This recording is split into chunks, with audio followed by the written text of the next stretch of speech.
All right, everybody, welcome to week 6 of your commissioner's picks. I know you guys always look forward to this, so I'm definitely here for it. Appreciate the feedback you guys gave me last week. Don't mind the extra noise that you might hear in the background or the distractions that you get from me. I'm on solo daddy duty this week, and that means I've got 3 little ones running around asking for attention. So I'm going to try to get this video out. I'm going to do it pretty quickly, but let's get into it.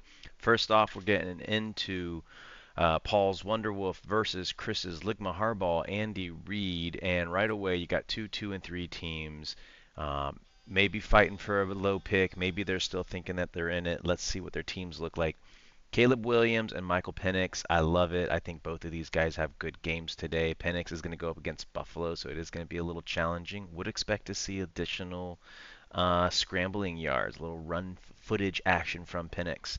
But over on the other side, you got Jordan Love, the solid get. I want all of the Green Bay players this week against Cincinnati's horrible defense. Um, Marvin Harrison, though, is where we start to see a little wrinkle in Chris's roster here. I think Kyler Murray is officially out at this point. I saw an earlier report on it. But just in general, the Cardinals have looked really strange this year. I don't like this Marvin Harrison play, certainly not up against another quarterback. So we're gonna give a slight advantage here to Paul's Wonderwolf. Quinshon Judkins versus Haskins.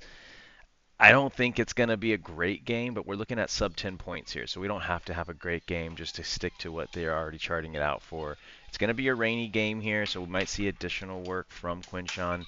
I do like it. I think 15 points might be a little hard to get, though, so we'll see. You got Tootin versus Vidal. I like it. Desperation play for Vidal, though. He's going to be splitting the backfield a little bit there, so who knows? Might get some extra touches that gets him to those 8 points. Pickens has been great while CD's out. Dallas has been offensively wonderful. That's because their defense is horrible. And on the other side, you got Amon-Ra St. Brown. Obviously, he is fantastic. I think he's #1 wide receiver right now in the league. Could be wrong, but great play.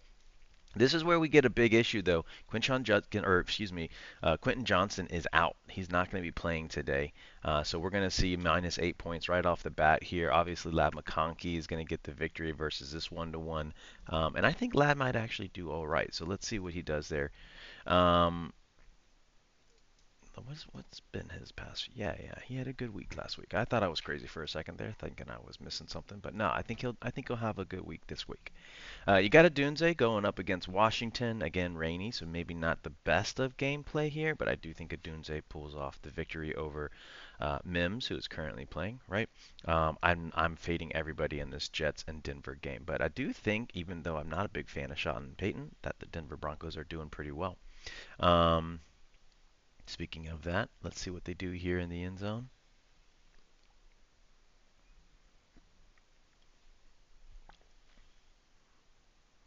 Okay, well, looks like a little touchy yellow flag there. Anyway, moving on. Getting down into Horton, desperation play. Isaiah Likely, desperation play, but not mad at it. Mark Andrews has just not been playing great. Obviously, Lamar is still out. Fannin has been getting some touches though, so and again with a little bit of rain, I like the Fannin play. He's been getting pretty decent volume. Love the Green Bay against Cincinnati. So overall, I think it's going to be a pretty close matchup. I, however, did give the win to our dear friend Chris. So nice job, Chris. Maybe you're not looking forward to it, but yeah, it's a good win for you. We're going to move into the Nice Guys versus Mike's Mehow team. You got a 3-2 Nice Guys. Nice job there, Vince. Versus Mike's 2-3 team. Mike's been all over the place this year with if he's going to be burning it down and starting over or going for the playoffs here. But let's get into it. Matthew Stafford and Josh Allen, fantastic duo of quarterbacks there. You got Tua and Bryce on the other side, not so fantastic. Those are scissors. Let's not run around with those. Crazy little devil booger factory. So yeah, obviously I'm going to give the quick victory here to Stafford and Allen. We move down to Christian McCaffrey and Kenneth Walker, just an absolutely dynamic duo for the running backs here from Mike's side. Love that. I think Montgomery though continues to be probably a top 25 running back rest of the season unless Gibbs goes down. So I like that. I think 11 points is doable. Michael Carter is going to get some extra touches, but again, against the Cardinals, so I'm not really sure how valuable those touches are. Jacoby versus Boo. I like Bill here. I think with the rain, you're going to get extra touches. I expect him to do very well this weekend, and I like the 13 points. I think that's definitely doable. You got Drake London versus Buffalo. Buffalo's defense is pretty stout. Not been horrible, though they didn't play great last game, so we'll see if they're like trying to get right or whatever. Um, they need to get Drake London the ball early and often, in my opinion. But it's hard to do that when you got Bijan there. So we'll see how he does. 12.5 seems like it's doable, but I don't know. DJ Moore against Washington. I like DJ Moore. Um, I can't remember if they changed up the routes that he was running last week or not. I think 9 points is doable though. AJ Brown and the Eagles, man, what the hell? What was that game? Freaking what are the Eagles right now? I don't know. I like DK Metcalf though. I think this is going to be a big fun game for him. I think 14 points is doable though. Right now, might be a little scary. I like it. I slotted him in one of my rosters. Waddle looked good without Tyreek last week. I expect him to keep carrying on. Um, and let's see what we went here. I think we went with it's not an upset, but it is Mike's team with the victory here over Vince, taking Mike to 3-2. Excuse me, 3-3, and Vince to 3-3. Moving on a little quicker here, we got Lyndon's team versus Mike's Bucky team. I think it's a pretty easy victory here, but let's just quickly go through it. Jalen Hurts put up points, even though he didn't look good. On the other side, Cam Ward against the Raiders. The Raiders don't look good, but neither does the Titans. Neither do the Titans. Dowdle's been fine. Trey Henderson's been good. Wicks is a desperation play, but again, against Cincinnati, I think that you're going to get those points. Mark Andrews, I don't think you're getting 9 points out of him. T. Higgins, I don't think you're getting 9 points out of him. Keon Coleman, I don't think you're getting 9 points out of him either. But on the other side, you got this guy. That's like the fourth string running back for Arizona. That's not good. You got Downs, who's just not good. Sterling Shepard is old and also just not been playing great, if I remember correctly. Hey, 10 points though. You take 10 points, but nah, I don't think he's getting there. Golden versus Cincinnati. I think it's a fine play. I think 10 points is about the cap you're getting there, unless we just get a random island game. Nothing good for Leggett right now. Does he stay in the season? Like, he's gonna make it through his freshman or rookie contract, of course, but he's kind of been a bust. He was fun the first year though, because he's crazy. I think it's an easy win here. I'm giving this one to our boy Mike. But hey, fix your kicker, buddy. You got to fix that. Nice job, Mike. Giving you the win over Linden, moving you to 4-2. That's a great start to the season. Next up, we got some big boys here. Sons of the Harpy, 3-2 versus Peter's Straight Cash Homie, undefeated. And let's take a look here. 159 to 161. Stout, strong game here. Sam Darnold has been looking fantastic. Baker Mayfield has been looking fantastic. Justin Herbert not looking so fantastic, but against a Miami team that I think he can put up some points on. So let's see how he does. Bo Nix got 13 points right now in the third, 125 yards, 1 touchdown. I'm not sure he's making it to 22, but I am a fan of Bo Nix. I like him long term, and I think it's a good play. I think we've got 3 players for you, Yanni. Yeah, we got Bo Nix, Breece Hall, and Cortland Sutton. Cortland Sutton is going to hurt you bad, dude. I like the Breece Hall play. I'm surprised he's only got 6 points there. But on the other side, you got Jonathan Taylor and Kyren Williams. I mean, top 5 running backs. Jonathan Taylor, I think, is number 1 right now. Yeah, you got to love that.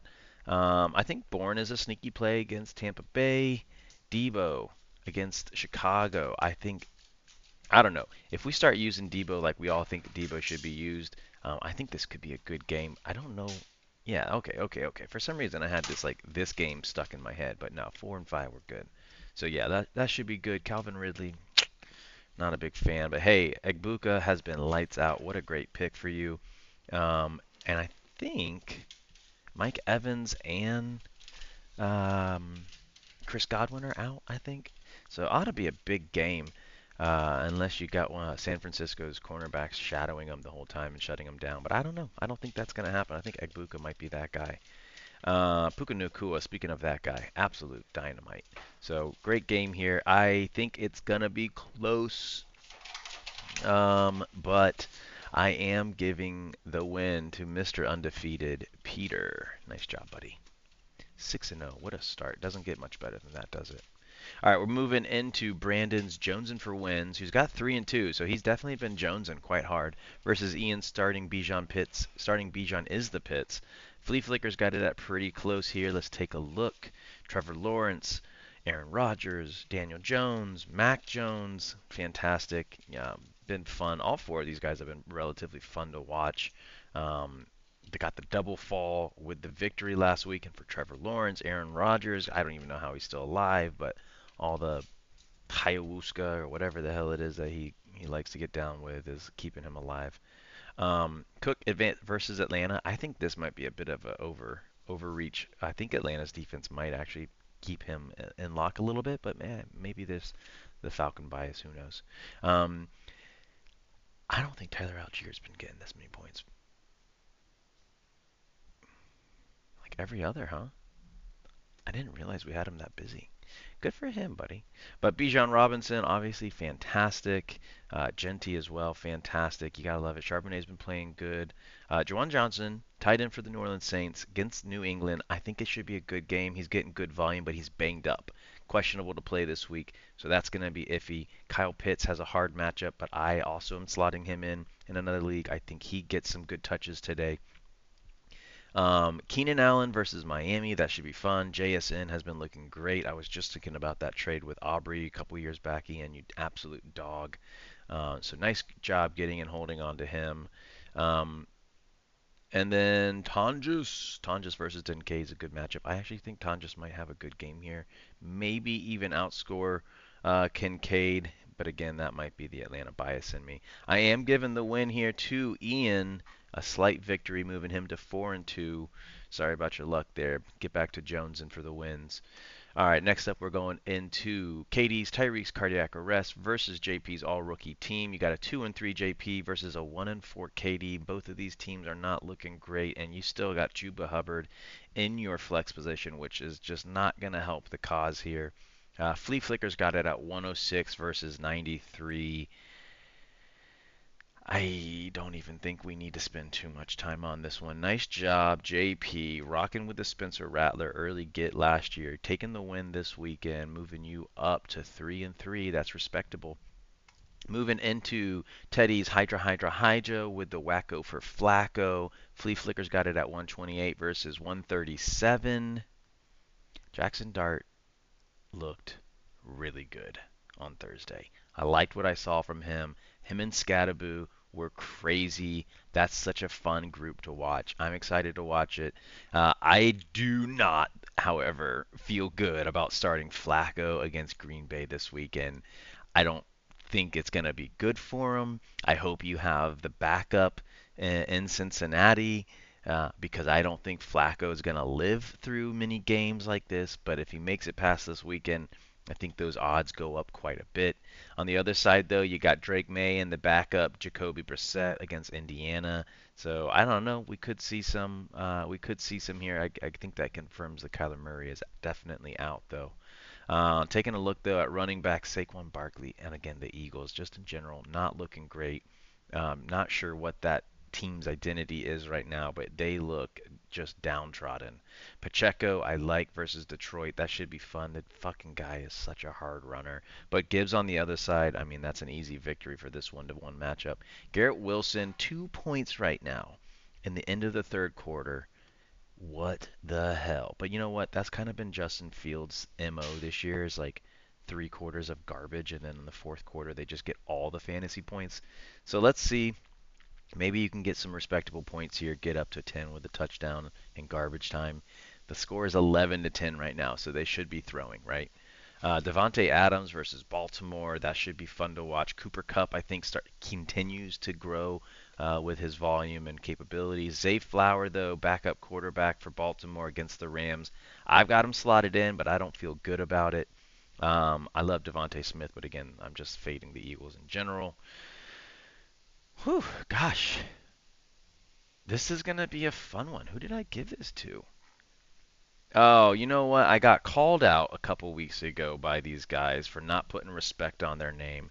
And so I am putting respect on the name. I am giving the win to Teddy and the Hydra boys, taking a close victory, moving them up to 4-2. There you go, boys. I put a little respect on it. All right, last up, you got yours truly sitting at 3-2 versus Turd Ferguson sitting at 2-3. Thank God for Patrick Mahomes. He's been playing great for what he's got. I mean, they need to get him some help big time. But hey, he's making it happen. Javonte Williams, I'm glad I held on to him. All you motherfuckers with the low ball offers, pound dirt, eat it, whatever you want to say. Been fun to watch him. I hope that that keeps up when CD comes back, but we'll see. Ramondre, I got to slotted in. Obviously, recently acquired. I think his volume continues to pick up, and I'm not mad about him playing against New Orleans this weekend. Um, I'm ready for RJ Harvey to start getting a little more volume here. I liked him. He's a UCF grad, go Knights. So I do expect him to eventually get going, but man, it's not looking great right now. That's for sure. Alvin Kamara on the other side, obviously the guy's great. Starting to get some rumors that maybe he's not actually injured and maybe he's sitting out because New Orleans are thinking about trading him. That's at least what I'm hearing over here in Atlanta. Um, so let's see what happens. Maybe we get some Kendre Miller touches for whoever's got Kendre. I think it's JP. Um, but I'm not sure Kamara even plays, or certainly not a lot. But we'll see. He's got 12.5 points projected, so we'll see what happens there. Tony Pollard, I think he's done like okay. Yeah, boom, boom, boom, boom, boom. Not mad at it. I'm not even thinking about taking him out. So against the Raiders, we'll see what happens. Tennessee's kind of weird, but the Raiders are also kind of weird. So I'm taking Tony Potter here. Tony Pollard here. I think the points are good. Um, yeah, you can't feel good about this one. Fourth string wide receiver for Tampa Bay slotting in. Obviously, he's going to get some extra volume this weekend, but against San Francisco, I'm not sure it's going to be. I'm not sure we're going to get any surprises here. Cade Otton, um, I like Cade Otton initially. Big game last weekend. I mean, if he can do 13 every day, that'd be great, but that's just not likely. And San Francisco is right in the neutral zone. I thought they were actually a little bit stronger against tight ends. Well, we'll see. You don't feel good about Jamar Chase this weekend. I certainly don't. I've got him in another league, and I'm on the fence of pulling him, but it's Jamar Chase, so anything's possible. And then let's take a look. JMO has been getting tons of volume, but just not doing a whole lot with it. Conversely, Worthy has been getting a ton of volume and also doing stuff with it, so I like that for you. Tetero slotted in versus Dallas. I think this is going to be a game where, I mean, Carolina, um, is it Carolina that? No, it was the New Orleans Saints that are just throwing like an ungodly amount. But Bryce Young's got to have to start throwing more and more and more as well. They're going to be behind in this game, so I do think Tetero has some points. I'm hoping that he does at least. But yeah, this is a tough one. I think I get myself the win here. I don't feel great about it, but I did. Yep, I picked myself. Um, Hopefully, I'm not cursing myself. But yep, there's the win. As always, go Falcons. Let me know what you guys think about the picks and where I screwed these up. And otherwise, have a great weekend. Cheers.